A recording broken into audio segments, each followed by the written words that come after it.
Hello, Minnesota Golden Gophers fans. Welcome back into another episode of Inside Gophers Nation, the official podcast of Gophers Nation of the Rivals Network covering Minnesota athletics. My name is Dylan Cowan Crowley, publisher and editor over at Gophers Nation. And we got some major breaking news right here today. It is over. The coaching search for Minnesota's next men's basketball head coach has concluded. And we knew what the answer or what the hire was going to be here for quite a while. It was pretty evident early on who the Gophers were going to target to be their next head coach. And it was just a matter of their NCAA tournament run coming to an end. But today, Niko Medved, former Colorado State head coach, was named Minnesota's men's basketball next head coach. He comes to Minneapolis after a really successful stint in Fort Collins, where he spent 7 seasons, I believe, with the Rams, made 3 NCAA tournaments, won an NCAA tournament game this season before again knocked out against Maryland on Sunday night. That tournament win coming against Memphis last Friday. The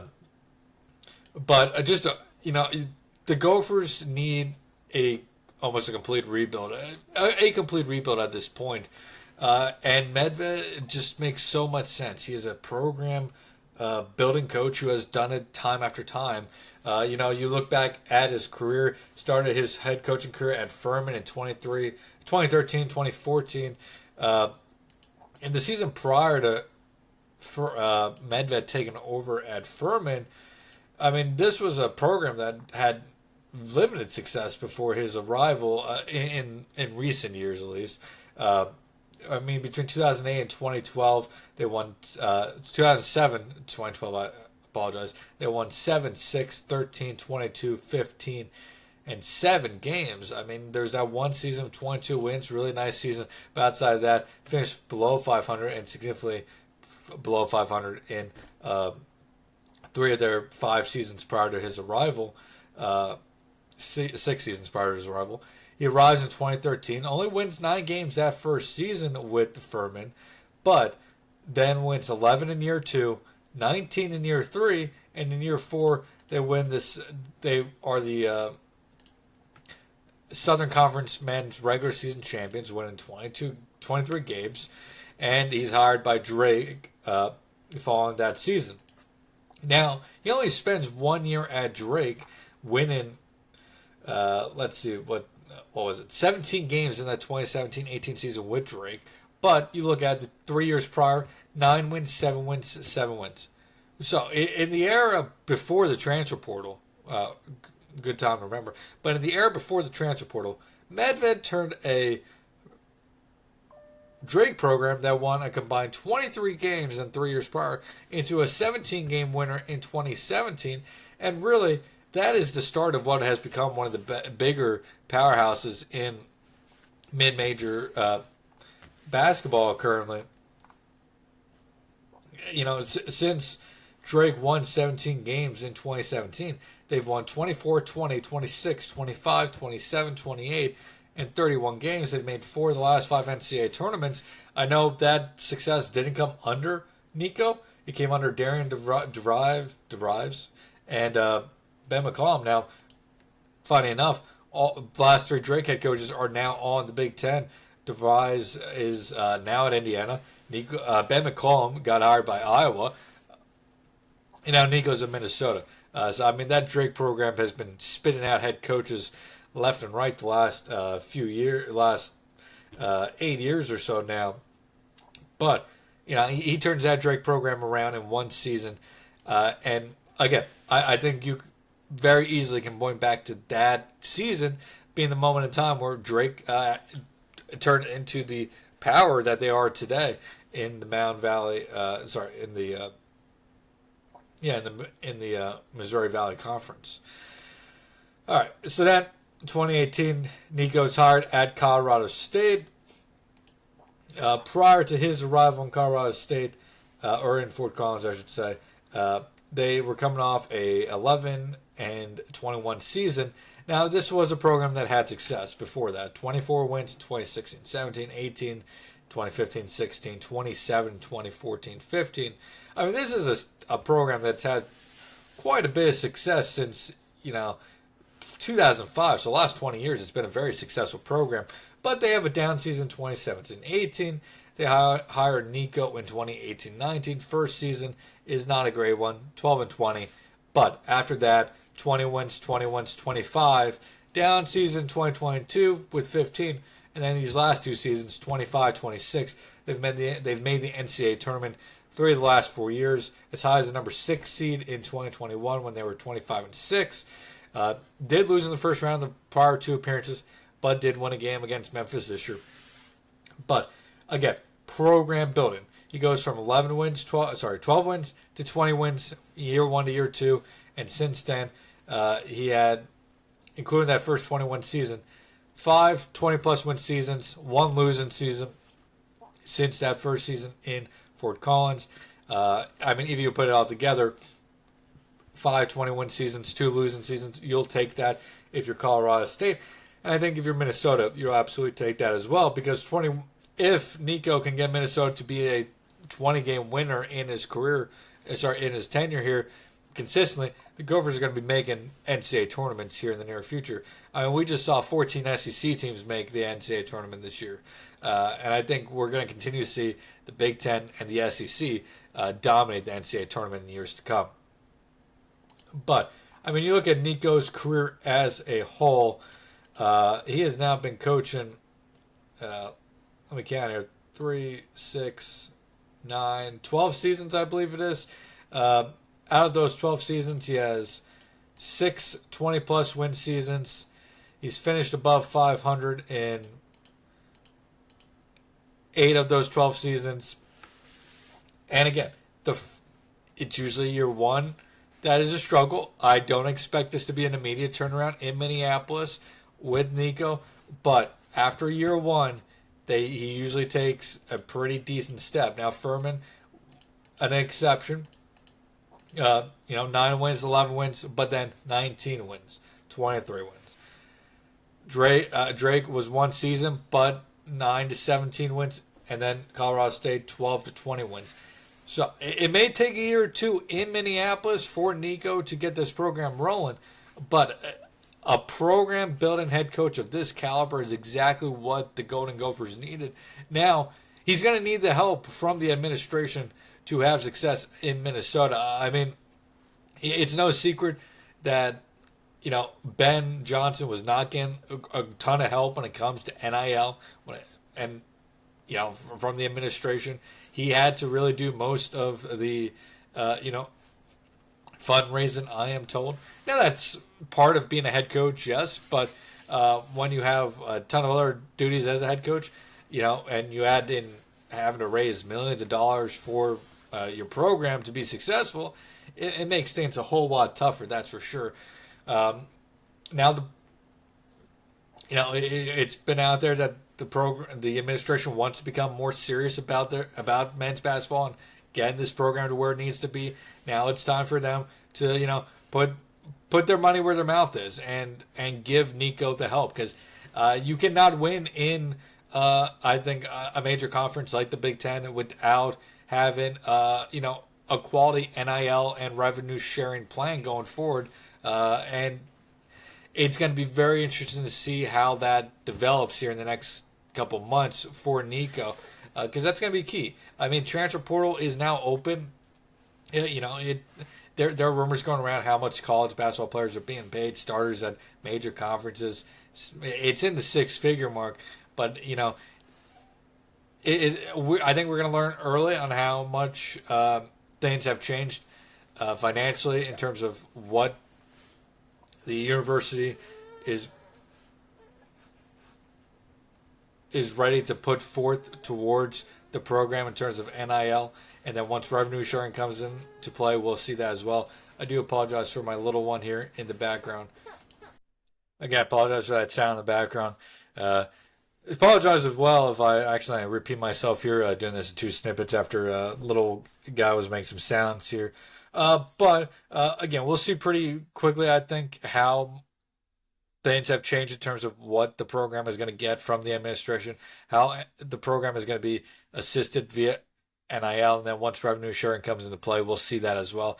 I have heard some preliminary numbers. Don't want to share them just yet. I want to continue to dig on those preliminary numbers.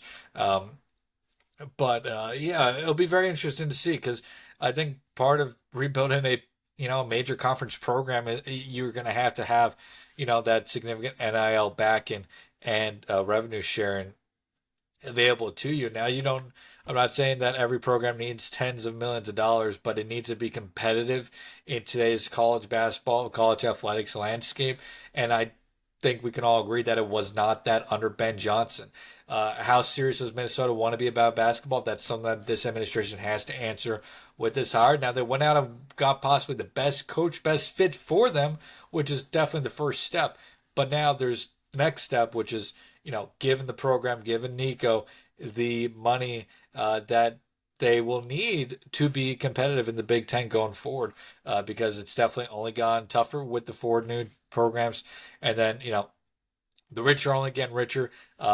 And the money that the big programs are throwing out there is significant. You're not going to be able to compete with that type of money, but it definitely needs to take a notable step forward from where it was during Ben Johnson's tenure with the Gophers. And it's unfortunate for Johnson because I do think if he did have more available to him in terms of NIL, the results could have been quite different. Because to a degree, and I hate putting it this way, but you can only buy, your roster is only good enough. Your roster is only as good as the one that you could really buy in today's college basketball. Now, NIL isn't everything for every player, but, it definitely plays a significant role in the construction of your roster in today's game, both from, recruiting high school players and recruiting out of the transfer portal. So it's going to be very interesting to see how that, you know, continues to develop here in the coming weeks and months as Niko's tenure really gets underway. Um, I guess we're going to have another podcast on, uh, potential players that could come with Niko from Colorado State. And we'll be talking about transfer portal in the coming weeks as well, days and weeks as well. But it's worth noting right now, Minnesota only has six players on their roster for the 2025-2026 season.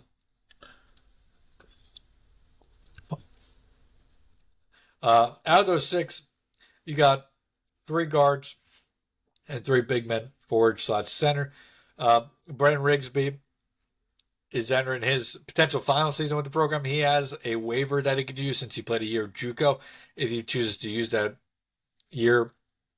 waiver, he gains an additional year of eligibility. I think that would be a nice, a really nice piece for the Gophers to return in 2025, 2026 if he chooses to do so.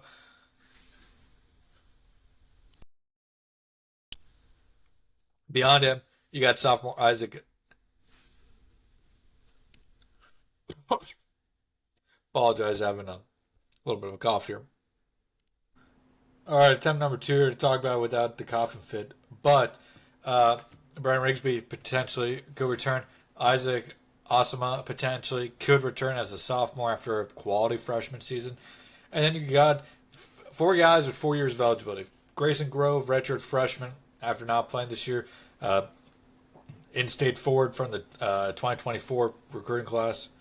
And then you got a trio of 2025 signees who have to decide their future once they talk to Niko. Will they want to continue with the program? Those being Philadelphia guard Kai Shinholster, New York forward Jacob Ross, and then California center, by the way, of Texas, Parker Jefferson, a four-star recruit, top 150 prospect on Rivals in the recruiting class. Those two will have to decide their futures if they want to continue with the program. I know Jefferson was waiting to talk with the hire, which of course is now Niko, before he decides his future. And I'm sure Kai and Jacob are going to do very much the same. And then, of course, that's what the three guys who are currently on the roster are going to do. But with those six currently on the roster, that leaves Minnesota with 9 scholarships available for the 2025-2026 season. Reminder that scholarships go from 13 to 15 ahead of this season. So Niko has plenty to work with here in terms of scholarship numbers, and the Gophers are going to be obviously highly active in the transfer portal. Perhaps they go out and try to add a 2025 recruit that may be still out there. There's always a couple, guys hanging around late in the cycle and heading into the summer. So perhaps we see one or two more 2025 signings, but I expect it'll be mostly transfer portal guys. It'll be very interesting to see how he builds this roster. Obviously, there are going to be guys from Colorado State, I'm sure, that come along. I'm not going to expect the whole roster, of course, but I wouldn't be surprised if there's two or three guys that maybe make the jump with him to Minneapolis. But yeah, it's going to be very interesting to see how the next few days and weeks and months go now with Niko as part of the program, or Niko taking over the program as head coach. Should be exciting times for Minnesota fans. I know Minnesota fans on X and social media are very excited about this hire, and it's hard to it's hard to not be excited about this type of hire. A proven coach who knows how to turn around programs, is from Minneapolis, is a strong recruiter. Started his career as a student manager at Minnesota. 56.3% career winning percentage. Minnesota had to hit a home run in this coaching search. Mark Woyle had to hit a home run in this coaching search, and I think he did that. I think the hiring that they should have made a couple of years ago, they didn't get it done. They get it done this time around, and now we'll see if Niko can once again work his magic and turn around. Perhaps his biggest challenge yet with Minnesota, when you consider where the program currently is, the lack of success it's had over about the last decade, and then